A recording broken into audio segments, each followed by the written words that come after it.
राधे राधे। जय श्री कृष्णा। हल षष्ठी किसे कहते हैं, इसको कैसे मनाएं और इसकी कथा क्या है, आइए जानते हैं। भाद्रपद की कृष्ण पक्ष की षष्ठी को श्री कृष्ण के बड़े भाई बलराम जी का जन्म हुआ था। कुछ लोग माता सीता का जन्म दिवस भी इसी तिथि को मानते हैं। बलराम जी का प्रधान सहस्त्र हल तथा मुसल है, इसीलिए उन्हें हलधर भी कहते हैं। उन्हीं के नाम पर इस पर्व का नाम हल षष्ठी पड़ा। हमारे देश के पूर्वी जिलों में इसे ललई छठ भी कहते हैं। इस दिन महुए की दातुन करने का विधान है। इस व्रत में हल द्वारा जुता हुआ फल तथा अन्न नहीं खाना चाहिए। इस दिन गाय का दूध दही का प्रयोग भी वर्जित है। भैंस का दूध व दही प्रयोग किया जाता है। इसको कैसे मनाएं?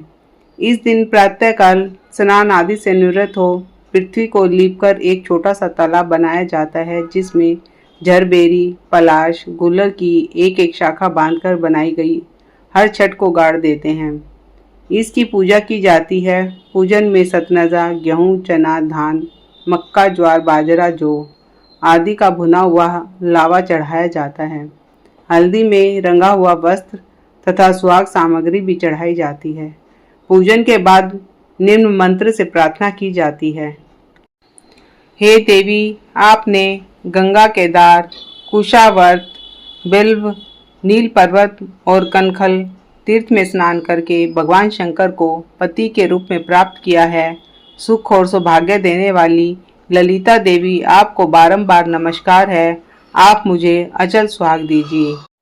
गंगा केदारे पूर्व कुशावर्ते बिल्व के नील पर्वते स्नात्वा कनखले देवी हरम गंधवती पतिम ललिते सुभगे देवी सुख सौभाग्यदायिनी अनंतम देहि सौभाग्यम महातुभ्यम नमो नमः। हल षष्ठी की कथा। एक गर्भवती ग्वालिन के प्रसव का समय समीप था। उसे प्रसव पीड़ा होने लगी थी। उसका दही मक्खन बेचने के लिए रखा हुआ था। वह सोचने लगी, यदि बालक ने जन्म ले लिया तो दही मक्खन बिक नहीं पाएगा।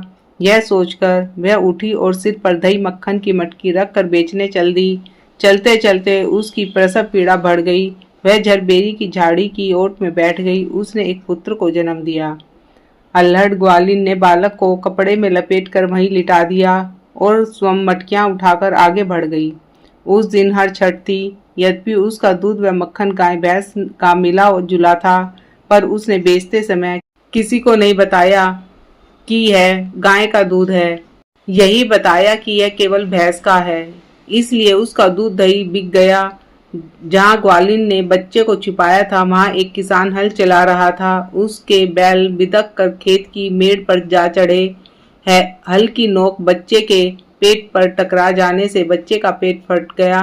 किसान ने तत्काल झरबेरी के कांटों से बच्चे के पेट को टाँके लगा दिए और उसे वहीं पर पड़ा रहने दिया।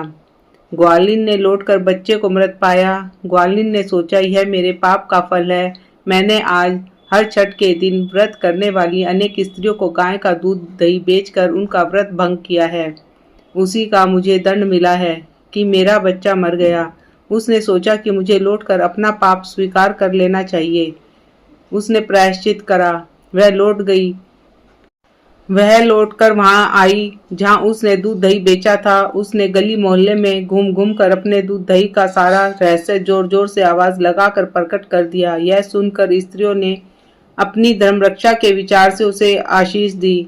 जब वह वापिस उसी खेत में पहुंची तो उसे उसका पुत्र जीवित अवस्था में मिला। उसी दिन से ग्वालिन ने पाप छिपाने के लिए कभी झूठ न बोलने का प्रण किया। बोलो कृष्ण भगवान की जय। दूसरी कथा, चंद्र छठ। भाद्रपद की कृष्ण पक्ष की षष्ठी को हल षष्ठी व चंद्र छठ मनाई जाती है। इसका व्रत कुंवारी कन्याएं रखती हैं। इस व्रत में खाना पीना वर्जित है। कैसे करे छठ पूजा? एक पटरे पर जल का कलश रखते हैं। उस पर रोली छिड़क कर 7 टीके काढ़े जाते हैं। एक गिलास में गेहूं रखकर उसके ऊपर इच्छानुसार रुपए रखे जाते हैं।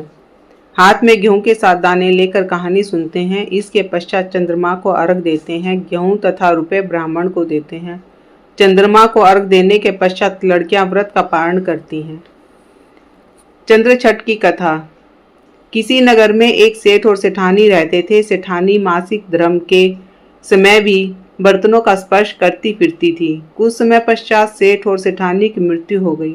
मृत्यु पश्चात सेठ को बैल और सेठानी को कुतिया की योनि प्राप्त हुई। दोनों अपने पुत्र के घर में रखवाली करते थे। पिता का श्राद्ध था। पत्नी ने खीर बनाई।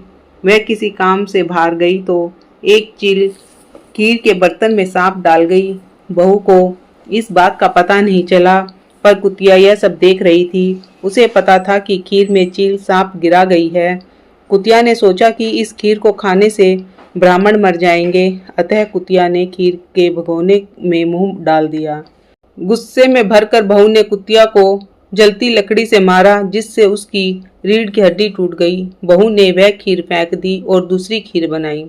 सब ब्राह्मण भोजन कर चले गए, परंतु बहू ने कुतिया को जूठन तक न दी।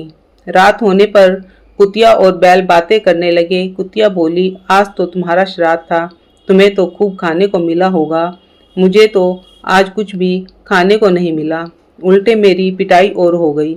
उसने ऊपर से खीर और सांप वाली बात बैल को बता दी। बैल बोला, आज तो मैं भी भूखा हूँ, कुछ खाने को नहीं मिला, आज तो और दिनों की अपेक्षा काम भी अधिक करना पड़ा। बेटा और बहू बैल तथा कुतिया का वार्तालाप सुन रहे थे। बेटे ने पंडितों को बुलाकर पूछा कि उसके माता पिता किस योनि में हैं। पंडितों ने बताया कि माता कुतिया योनि में और बाप बैल की योनि में तुम्हारे घर में ही हैं। लड़का सारा रहस्य जान गया। उसने अपने माता पिता बैल और कुतिया को भरपेट भोजन कराया और पंडितों से उनकी वार्तालाप योनि से छूटने का उपाय पूछा। पंडितों ने परामर्श दिया कि भाद्रपद की कृष्ण पक्ष की षष्ठी को जब कुंवारी कन्याएं चंद्रमा को अर्घ देने लगे तो ये दोनों प्राणी यदि अर्घ के नीचे खड़े हो जाएं तो इनको इनकी योनि से छुटकारा मिल जाएगा। हमारी माँ मासिक धर्म में सब बर्तन छूती थी, इसी कारण इसी दोष से इसे यह योनि मिली थी। आने वाली चंद्र षष्ठी पर लड़के ने उपरोक्त बातों का पालन किया, जिससे उसके माता पिता को कुतिया एवं बैल की योनि से छुटकारा मिल गया। बोलो शिव शंकर भगवान की जय, कृष्ण भगवान की जय।